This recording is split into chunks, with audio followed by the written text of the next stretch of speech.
Yo, yo, yo! Welcome to the Apartment Building Investing Podcast. I am your host, Michael Blank. Today on the show is the great Kent Clothier.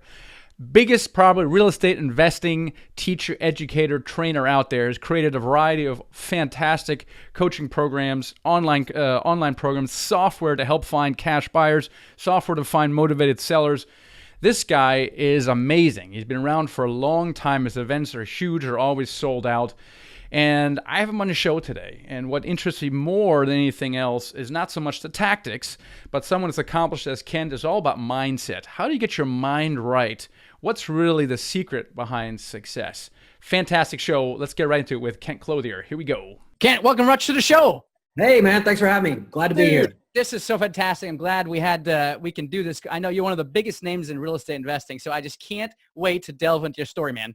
Hey, man, I'm all here. Let's do it. All right, that's awesome. So just tell us before we get into your story, just tell us about your business and a little bit about yourself. Sure. So I got involved in real estate, I guess, December of 2002. So I've been at it for a while now. And I started as many people have. I was basically got out there being a wholesaler, buying, selling, flipping houses, got really good at it. Started using some interesting techniques looking back, I guess, that other people hadn't used over the years. And so that for one reason or another got at the attention of a lot of people. People started asking me and pulling me to show them what I was doing. One thing leads to another. Before you know it, both of the businesses started taking off, right? So our wholesaling turned into a really big turnkey operation that now, ironically, we just celebrated our 5,000th flip just 2 weeks ago, that my family still owns and operates and runs that business out of Memphis, Tennessee. And then I run our education and software business that, again, is a result of people just kind of pulling us and tugging at us over the years, that now we just celebrated our 50,000th student. So, never really got into any of it to do anything except just make a few bucks and try to pay the bills. And one thing leads to another, and just kind of organically, here we stand 15 years later. Yeah, you started off as an investor probably making money, right? That's all we do. But it has shifted since then. How did you define success 10 years ago? And how do you think you would define success now? It's a really good question. I would say that 10 years ago, 15 years ago, going all the way back. So I'm 48 now. So looking back, certainly the way I define success in my 20s, my 30s, and my 40s has evolved and changed.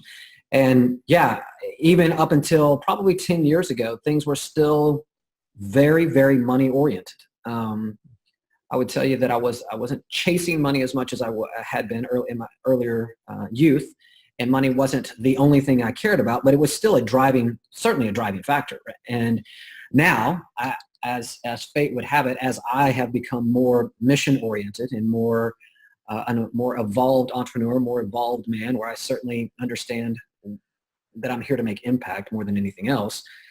Ironically, as I started focusing that way, and that's become my driving force, the money side of it has just kind of, this massive windfall has just kind of started coming our way over the last 10 years that, as I just said, we never expected, never were looking to do anything like that. But it's so funny. I say it all the time that when you chase money, money runs. And when you're focused on mission, you attract money. And it's just true. At least in my lifetime, it's just proven to be true. It was certainly true in my case as well. I mean, I think my motivation early on was money, and I lost a bunch of it. I think probably a result of it. And when I started moving away from chasing money that was running from me and shifted to mission, the money just kind of took care of itself. And I've noticed this over and over again.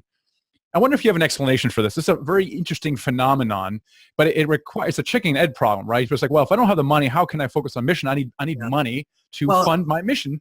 Yeah, but it doesn't work that way. And it's easy for us to say, or certainly when you're outside looking in, right?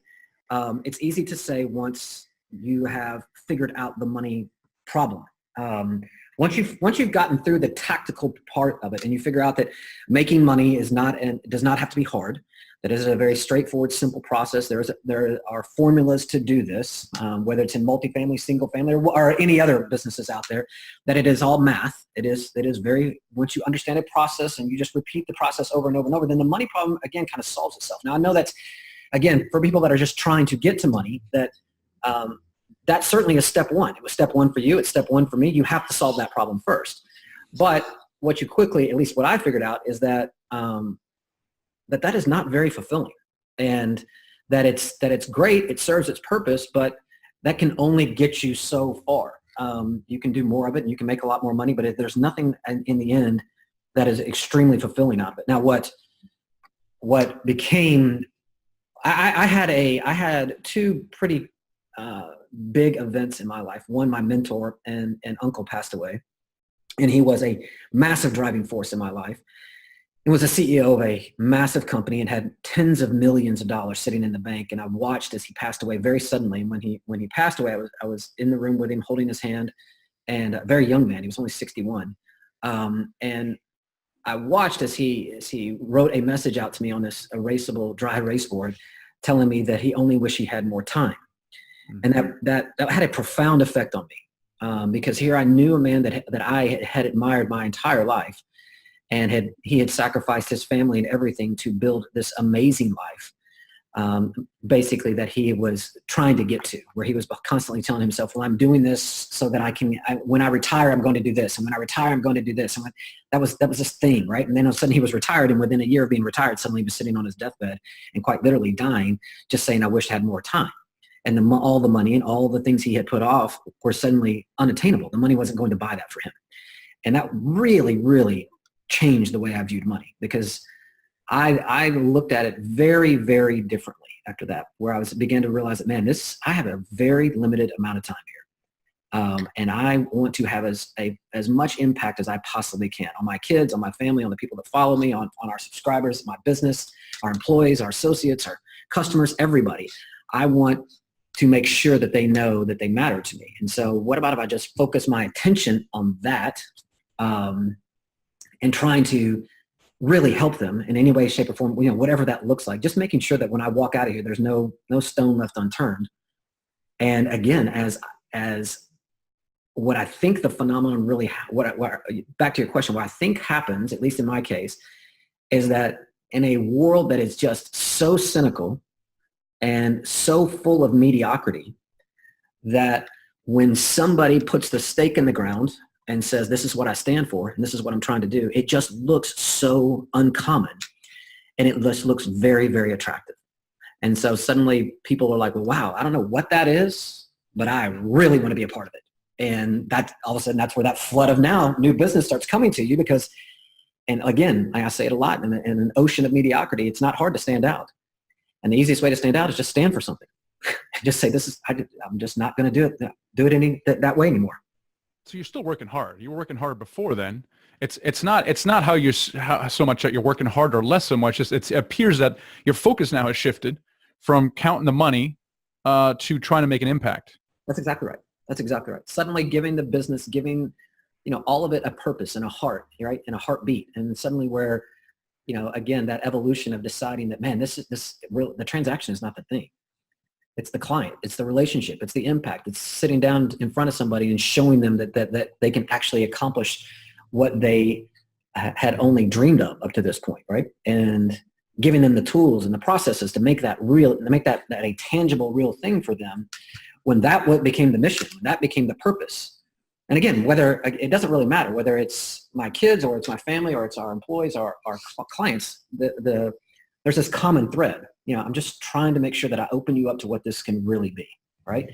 That you need to be out there collecting moments. You don't need to be out there just collecting a bunch of crap, right? Use this, take this. And that's what happened is when you start doing that, I'm still working as hard as I've ever worked and still loving every second of it. But now you are attracting the business to you versus having to go and try to talk somebody into doing business with you. It appears on the surface that this is a sequential series of events. There's a there's success first and then significance later. And I'm wondering, for the average person who doesn't feel very successful, they don't have the money thing figured out yet, do you think that prevents someone from living a life of significance right now? Does it have to be a certain amount of success that has to come first? If you're looking back at your own life, winding back to 2002, what would have been different about your experience had you from the start made it about the mission? Well, I think, again, I can only speak to my own experience, and I can tell you that, when I'm speaking in front of our students and I'm talking to our crowd and I'm definitely trying to help people understand the lessons that I've learned through the School of Hard Knocks, right? I don't want you to have to go through the very, very challenging times that I went through, almost going bankrupt, losing every dollar I've ever made, right? Like you said, investing millions of dollars and having it all go down the drain. Those are easy words to say at this point, but I can tell you the actual time and moments associated with them are not easy. Nothing about it is easy. And so, yeah, I think that there's a big part of me that doesn't want people to have to go through those things. But to your point, I think that it's really hard to appreciate the light without going through some of the dark, unfortunately. And so everybody's got to go down their own journey, and becoming successful. A lot of times what I've seen is people, they have that pivotal moment, that shift, that kind of I have no options kind of moment. And, I've seen it time and time again when people have their back up against the wall, and quite literally failure is not the option. Like there's only one direction to go. They have, we've all heard the saying, burn their boats, if you will. We can't go that direction. We got to go this direction. When that happens, it's pretty shocking what people are capable of doing. I think that anytime somebody is playing with 1 foot in and 1 foot out, that's just a recipe for disaster. There's just no way that, at least in my experience, it's very, very difficult to not have success or to have success if you're not all in, right? And I know that's really scary, and I know that's stuff that people are very, they're trying to hedge their bets and do what they can. But what we do and what we teach, and I know you do the same, is we're trying to get people comfortable to a place where they can go all in and get to a place where they can achieve the kind of success they want. But that's really, really, really challenging to do if your back isn't up against the wall, or if you're not putting yourself mentally in a place where the mentality is I'm up against the wall and I have to do what I have to do. I'm fascinated. I study people who seem to be or who are successful, and other people who simply just are not. And I find a lot of it has to do with the underlying motivation. You can sometimes call your why. And I find that the more meaningful, the higher the mission is, the more compelled people feel to actually, the more successful they become, because it's bigger than them. If it's just about money, the success rate from what I've seen is very, very low, because it's not enough of a mission. And I know that for myself, when I first started out, it was all about the money. And once I shifted from, because of my losses in the restaurant business, I apparently had a very high attachment to my money, which then was essentially taken away from me. And once I realized that I couldn't control that anymore, and I shifted my mission, all of a sudden things just kind of flowed naturally. I also, you talked about the burning of the boats thing. I find that even people who spent $25,000 for a coaching program, still are not committed to the point you'd think they would be after making that investment, because their current life ain't so bad. Right. Can you talk about what you think is the differences of people who are really super successful versus people who never got out of the gates? Any kind of observations there that we can use? Well, I think that you just nailed it, right? And I couldn't have said it any better. The why and the purpose is so intricate to what takes place here. I can also tell you that along those same lines, what's going on up here is the game. This is never about how much you know. I will take ignorance on fire every day over knowledge on ice. I have seen so many overeducated broke people in my time, and so many, quite frankly, just complete morons that have made millions of dollars. So this is not about knowledge. This is not about learning more. This is about motivation. This is about what is going on in between your ears. And are you in a place mentally where you're willing to go and commit, to your point, as far as it's going to require? Because, I heard Tony Robbins make a comment. People severely underestimate what they can accomplish in a year and completely overestimate what they should expect to accomplish in 30 days. And no, there's never been a truer statement spoken, right? People walk into this business like a lottery ticket winner, like somehow they're going to scratch it off and suddenly it's just going to start raining money. And that's just not true.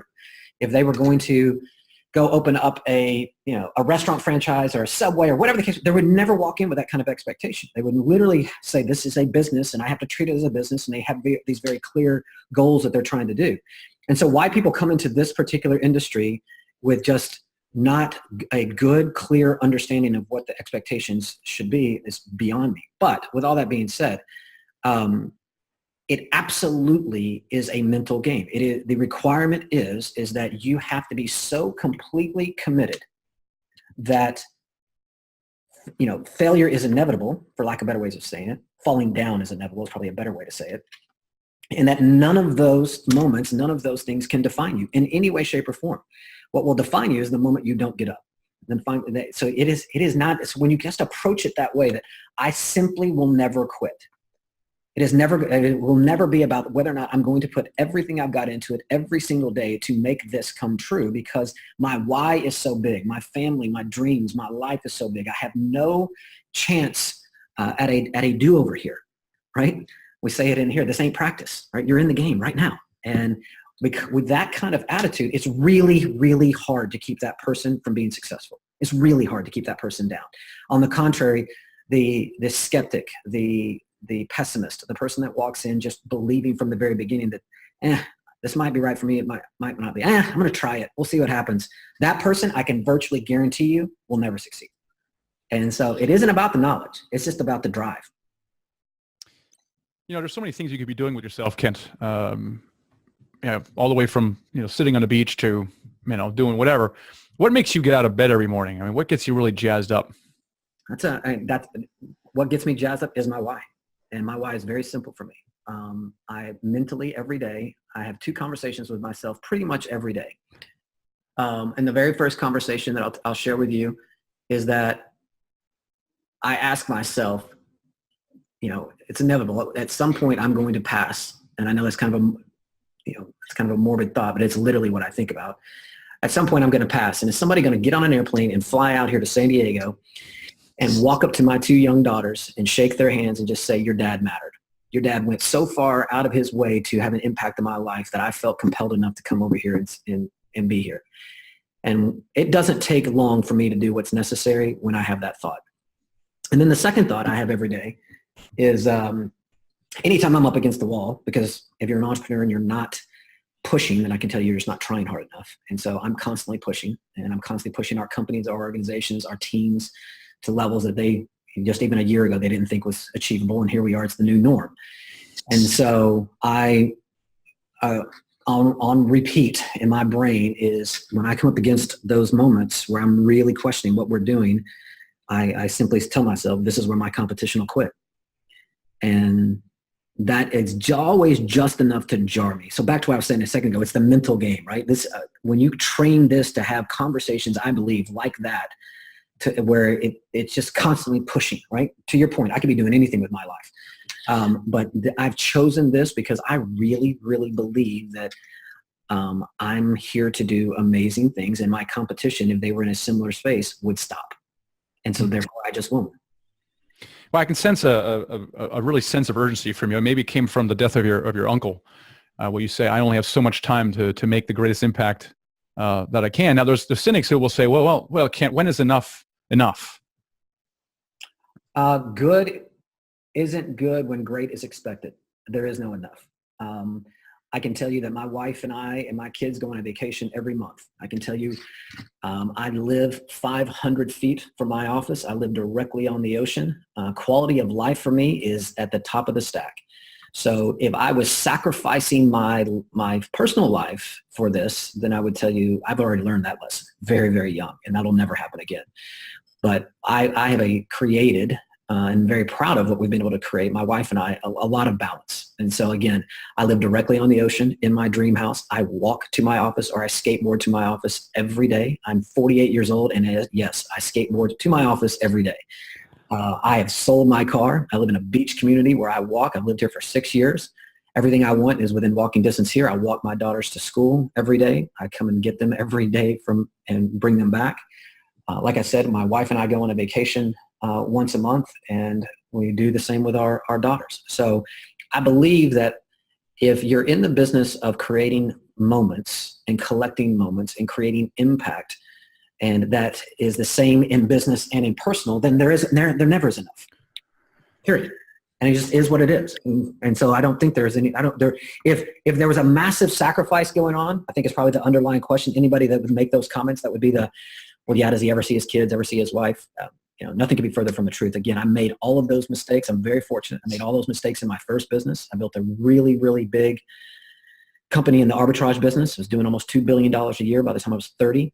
And I'll be the very first to admit that I did all of that at the expense of my family, and I wore it as a badge of honor. I thought it was the coolest thing in the world that I got to the office at 5 o'clock in the morning, didn't leave at 10 o'clock at night, right? Nobody was going to beat me in. Nobody was going to beat me out. And that was a massive mistake, right? No, let me back up. It wasn't a massive mistake. I learned, it was a massive lesson. I really learned how to create that balance out of that. How did you learn that lesson? What happened for you to kind of wake up and go, oh my gosh, that was maybe not the best thing you could have done? From 17 until 30, I had spent every waking moment building a business, right? And you don't build a $1.8 billion a year company and go do it and not make a lot of money. So I was making an enormous amount of money. And all of my friends that I graduated high school and turned had all gone off to college, and now they were all working for me. So another one of those things I kind of wore of a badge of honor that, yeah, you went and did your thing, but now get who works for who now, right? And so all of that success was all because of me. All you had to do was ask me. I was that guy, right? I was just the ultimate, guy that was extremely cocky because I had been so successful. And as fate would have it, on March 14th of 2000, I had a run-in. My company had been purchased by a much larger competitor who moved me from Memphis, Tennessee to Boca Raton, Florida. So I've been down there running the much larger organization for several years. And the owner of the company and I had a squabble. It was nothing. It could have easily just had been over in 5 minutes, but I was so cocky and so full of crap and 30 years old. And that I made it into a really big deal in about 4 seconds and said, I'm out, see you, goodbye. And gave him my resignation right then. And threw that company into massive turmoil and decided that, all right, well, now I was going to go and take advantage of that. And that I immediately started trying to pirate their employees, pirate their customers, go build my new company, in a zero-sum game. I'm going to win, and therefore you must lose. And that was just huge, massive lesson for me, because none of that worked out the way I wanted. They sued me. I ended up effectively losing everything I'd ever worked for, millions and millions and millions of dollars, burned every relationship, all goodwill, burned everything on the way down. And in 22 months, I was completely wiped out. I was done. And that brings you right up to December of 2002, because that's exactly when I turned to real estate and went to one of those real estate seminars. And what do you know? That could change my life forever. So it was a massive learning lesson to put so much effort and time and energy into building something and believe that it was going to be my life forever, and do it all at the expense of my family and friends and relationships, and just go so hard at it. And then to realize that it could all disappear, virtually vanish in a matter of months or weeks, was a massive, humbling lesson for me. And going all the way down as far as I went, because I went from being a rock star in an industry to being nothing. And that was extreme. That was excruciating. It was a very, very painful experience for me. And it really taught me that, man, if I could lose everything to this degree, this fast, if I ever get the chance to build it all over again, it will be on my terms, the right way, and I'll never sacrifice my family for it. And so, I started, old lessons kind of die hard. And so as I started building the business, of course, I'm putting all my effort and energy into it again. And after about the second or third year in the real estate business, I realized that I was in danger of making the mistake again. My young daughter was getting ready to be born. My first daughter was getting ready to be born. And I realized that the business owned me. I didn't have any way of taking off. I hadn't actually built a business. I had built a cash generating machine that required my input on an hourly basis. And so I started really getting very, very serious about automating, systematizing, managing processes, getting people in place. I really became a student of scale, how to put it all in place to where it no longer revolved around me, so I could focus on my family. And again, kind of as fate would have it, all those things seem to fall into place, and here we stand. We learn those lessons and teach those lessons now. As entrepreneurs, the temptation is always to work more, because we know that if we do more, we can accomplish more. And the same thing is true if you have a W-2 job as well. I think finding that balance is always very, very, very, very difficult. I think particularly in an entrepreneur, when you're working for yourself and coming to realization, I did the same thing when I was house flipping, very successful, but man, that business owned me. So I got rid of my W-2 job only to create myself my own rat race. Yep. And instead of scaling like you did, I just decided to get out and switch to multifamily, which inherently had a lot more passive things in it. But you were then, once you realized that, you were very intentional about systemizing it. Can you talk a bit more about what kind of the key factor was for you to be able to to get out of, extract yourself out of whatever you're doing? This is no matter where you're on as an entrepreneur. It could be a mindset thing, or maybe it's a particular tactic that you employ. It could be a people thing. What was it how were you able to achieve or architect a life that you consider more fulfilling, more balanced? What did you do? Well, again, my experience before, I had already built a company from the time I was 17 until the time I was 30, right? So I clearly went into it very differently than probably most people, because I had seen the value of people. I'd seen the value of processes. I'd seen the value of technology. I just had lost sight of it. And I had a lot of help in the grocery industry and was being plugged into a lot of those things versus having to create them from the ground up. And so I knew the value. I didn't have to be sold on it. I think a lot of people have to be sold on it today, right? To your point, they know the value. If I put time in, I get X amount of dollars out. The message a lot of them hear is that nobody's going to do as good a job as me, or nobody's going to, I might have to actually take my foot off the gas and slow down and train somebody. And all of those things get to be true, but the opposite gets to be true as well. That investment in time, effort, and energy gets to come back to you over and over and over. The return on that investment is almost infinite at some point once you get good people and good systems around you. And so I didn't have to be convinced that I needed to do it. So the message in my head was just a little different in that I just needed to do it. I knew the value of it. I just needed to get people around me that could help me implement. And so first hire was the assistant. Second hire was basically a transaction coordinator. Then it was acquisitions, and then it's dispositions, and kind of walked down this whole formula. And I was documenting those things for my own sake, so that we could make sure that we were building the team. And those documents became kind of the foundation, if you will, of how we started training other people. One of the things that we did that I think is really, really important is that certainly, and I believe this about every business, but a lot of times we get so close to the business that we can't see the forest for the trees. In other words, if you've ever hired a management consultant or somebody and they come in and they look at your business and they basically say, what are you doing, right? Get rid of that, get rid of that, get rid of this. And when you look at it, this is basically right. This is the exact same advice I would have given me. The problem is, why didn't I take my own advice? I know this, right? You're too close. You're too close.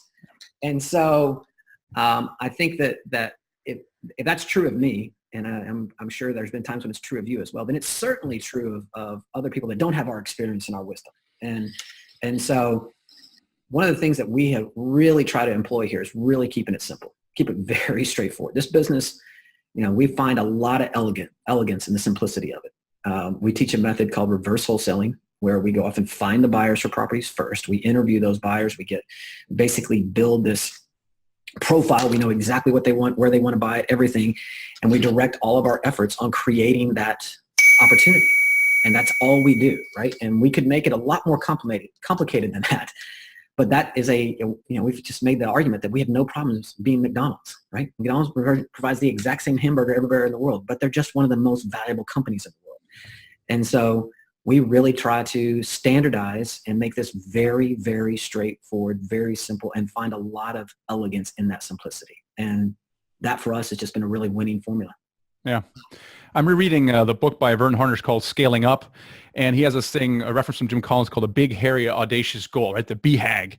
Yep. And a couple that with Grant Cardone's 10X, right? You're supposed to essentially create a goal or a mission that's so big that it really kind of scares you and makes you uncomfortable. What kind of scares you or makes you uncomfortable when you kind of look ahead at your mission?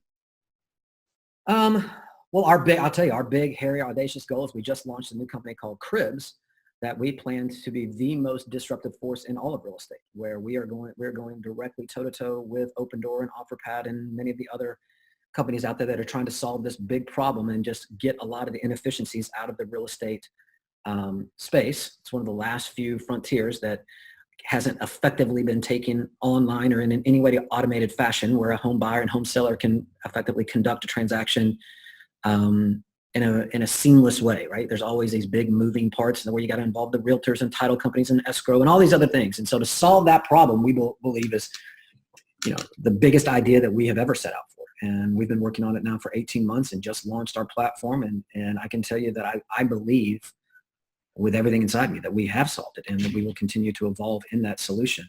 But that is something that really, really scares us. We have millions of dollars invested in this. We have a lot of man hours invested in this, and we know it's a goal that probably, if I was going to guess, there might even be billions of dollars being spent right now to solve, right? We're going up toe to toe with the biggest and the best in the world. But like I said, if you're going to be a bear, you might as well be a grizzly bear. Let's go fight, right? Grizzly bear. I love it. You've built so many things over time, and you built software and training programs. Just really amazing what you've done in a short amount of time. It comes to that sense of urgency that you now have. I mean, how can people connect with you, Ken? Probably the easiest way is go to kentclothier.com. Just sign up for our newsletter, become part of our mailing list. We share a lot of free information, videos, courses, all that kind of good stuff. You want to look me up on Facebook. I'm not hard to find there, or even on Instagram. Just it's Kent Clothier. But yeah, absolutely, just connect with me. We take a lot of pride in making sure that of the community that we have built that is taken care of. So I'd love to have anybody and everybody. We'd love to share with you.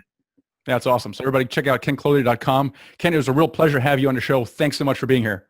Absolutely. My pleasure, brother. I think there's a lot to think about in this episode here, in particular around the motivation of whatever you do. And a lot of times I just observe that everything is financially driven. It's money driven because we're essentially trying to solve a financial problem, which is how do I get myself out of the rat race? How do I generate passive income?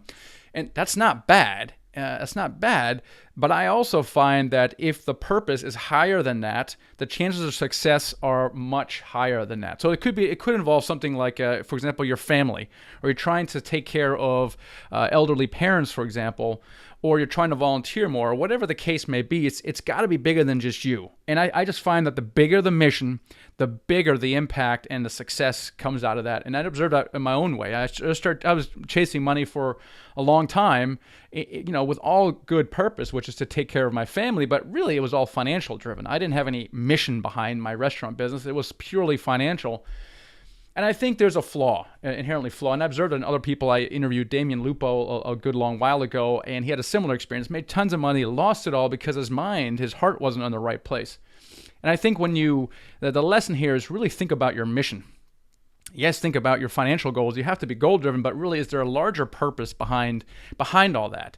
Really get clear about that. I think the clearer you can get around your purpose and your mission, the more the success that you'll have as well. So anyway, I hope you found that useful, really trying to get your being correct. We've had that on the show before. I think Robert Kiyosaki talks about the be, do, have. We talked about that. This is yet another example about that. So really, I used to think it was a lot of hooey, and really didn't focus on it as much. But I really do, just in my own experience, when I shifted my focus from money to the mission, which is to help people become financially free with real estate, things not only became clearer, but the money started coming. Even though I wasn't focusing on it, I was focused on mission. And that's why, I wrote this book, Financial Freedom with Real Estate Investing. That's really what motivated that. And I think it changes things, and things become easier, and success kind of comes automatically. So it's very interesting that Ken had a very similar experience when he was chasing money. He was successful for a time, but then it was taken away from him because he hadn't learned the lesson about impact and mission. And sometimes you have to go through a traumatic experience in life, like his uncle passing away. But is it really necessary? Do we have to have a loved one pass away? Do we need to have a heart attack or some other life event that rattles our cage and wakes us up? Can't we learn from other people who have learned from those experiences? Do we have to go through the trauma ourselves? And the answer is sometimes. But I think I observe that wise people who are developing wisdom, who are reflecting and observing, sometimes don't have to go through those because they already learned that lesson without having to experience it. Others have to go through the experience. So think about that a little bit. Is there anything that you can do now without having to experience a traumatic event to really wake you up and clarify what's important to you in life? So hope you found that useful. What we're going to start doing here over the next few months, 3 or 4 months or so, we're going to do some live training webinars, okay? Something that we have not really done very much at all. And people have said, hey, why don't we do some more live training? So we're going to set up a series here. The first one is going to be about raising money. It's called How to Raise $100,000 in 30 Days. So I'm going to teach on this, on how to raise money, the mechanics of raising money, the sample deal package, how to put it together, and then actually how to use it, how to find the investors, how to engage them, what should be the outcome, and essentially how do you have money raised before you actually put a deal under contract. So we're going to do that. Just go to themichaelblank.com/live. And every month we're going to have a new live webinar. And we'll do another one on analyzing deals, making offers, and we'll develop these and keep you posted as we go along. So the michaelblank.com/live to get the next webinar. If you're hearing this after this particular one goes live, we'll post the most current live schedule at michaelblank.com/live. All right, guys, appreciate it. Thank you so much for your time on this show, and catch you on the next episode. All right, I hope you enjoyed that. Now, as the next step, download this ebook right here, okay? When you've downloaded that, make sure you also subscribe to my YouTube channel, because then you can get all of the videos that I release as soon as I release. So make sure you subscribe to the YouTube channel right now. Click on that right now. And then also make sure that this is the next best video to watch, is this one right here. So hope you enjoyed that. I'll catch you next time.